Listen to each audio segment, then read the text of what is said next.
Intramolecular hydrogen bonding is absent in orthocresol, salicylaldehyde, salicylic acid, chloral hydrate. I need to just draw the structures of these compounds. First we have orthocresol. So we have orthocresol, further salicylaldehyde,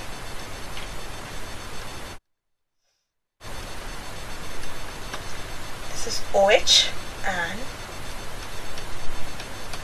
CHO, salicylaldehyde, salicylic acid,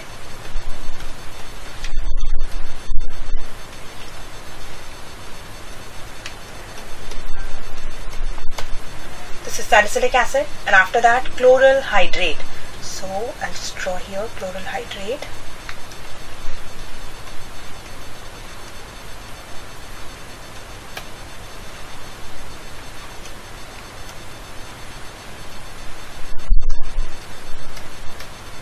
This is chloral hydrate.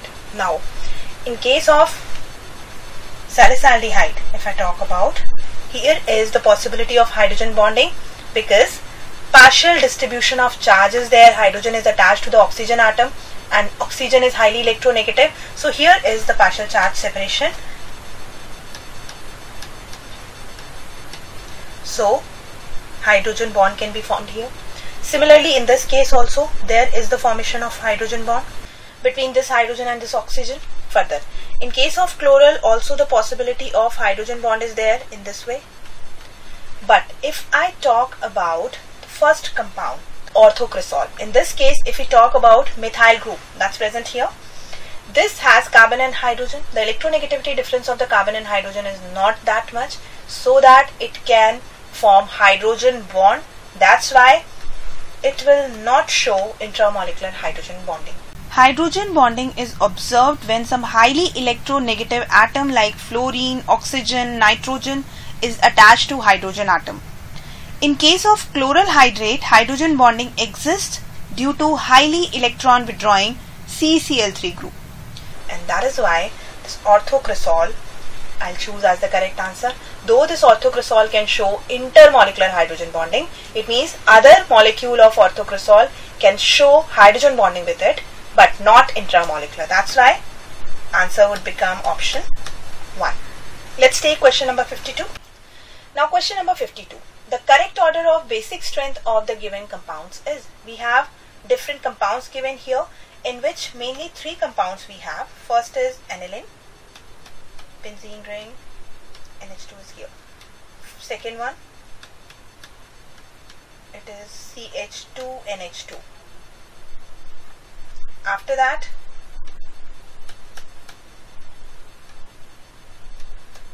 NHCH3. Now, in these 3 complexes, we need to arrange them in the correct order of basic strength. Basic strength means ease to lose electron. In all of these compounds, nitrogen atom has a lone pair, this way. If I talk about aniline, its lone pair is involved here in conjugation in this way. It means it is delocalized and it gets involved in the resonance here. Due to that, this electron pair is not free to show its basic nature. Further, if I talk about the second complex, here is the nitrogen group with lone pair of electron and it is directly not attached to the benzene ring. That's why it is not involved in conjugation, and that is why this electron pair is comparatively easy to lose. That's why it will show more basic strength. Further, if I talk about the next complex in which NHCH3 group is there over the benzene ring, this electron pair can be involved in resonance, but due to the presence of the CH3, this has plus I effect. That's why it has more basic strength as compared to aniline. So the correct order would becomes, first here would be the turn for CH2NH2, after that NHCH3,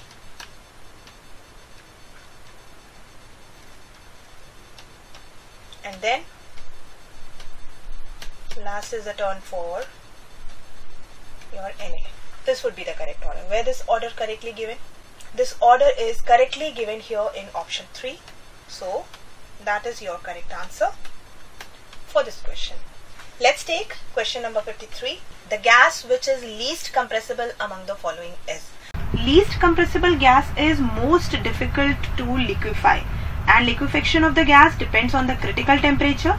I have this table of critical temperatures of the given gases. Among these gases, nitrogen has least critical temperature. That's why it has least compressibility also. So the correct answer is option 3, that is nitrogen. After that, question number 54. Consider the following reaction sequence. We have toluene here. In case of toluene, you are adding chromyl chloride in the presence of CS2 followed by H3O positive addition. It means in this case, basically the reaction taking place is AIATS reaction. I'll just write here, this is AIATS reaction. Now, further, A is formed.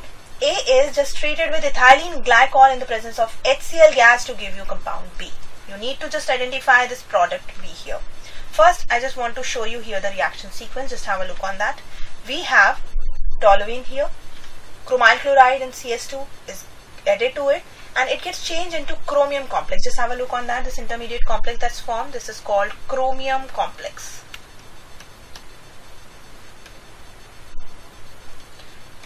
And ultimately it gets changed into benzaldehyde in the presence of H3O positive ions. And now this is formed here.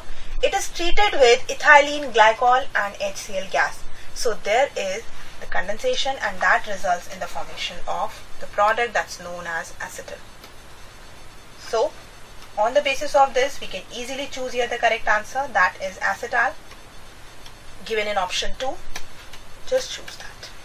After that, question number 55. Which among the following is an anti-aromatic species?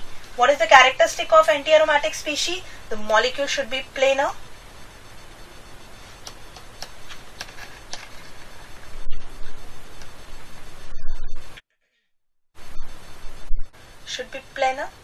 And it should have 4n pi electrons. In case of aromatic compound, there should be 4n plus 2 pi electron. But for anti-aromatic compound, molecule should be planar with 4n pi electrons. If I talk about the compound given here as the option 2, you can say that it contains 4n pi electron, but it is cyclooctatetraene, and structure can also be represented as this way. So it's not planar. That's why I'm not choosing option 2 here. Further, among all of these compounds, the option given here, that's option 4. Now if I look at the species, that is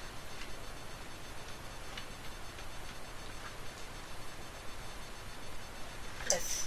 In this case, 4n pi electrons are present, and this is planar also. That's why this becomes the anti-aromatic species. And on the basis of this, I'll choose option 3 as my correct answer.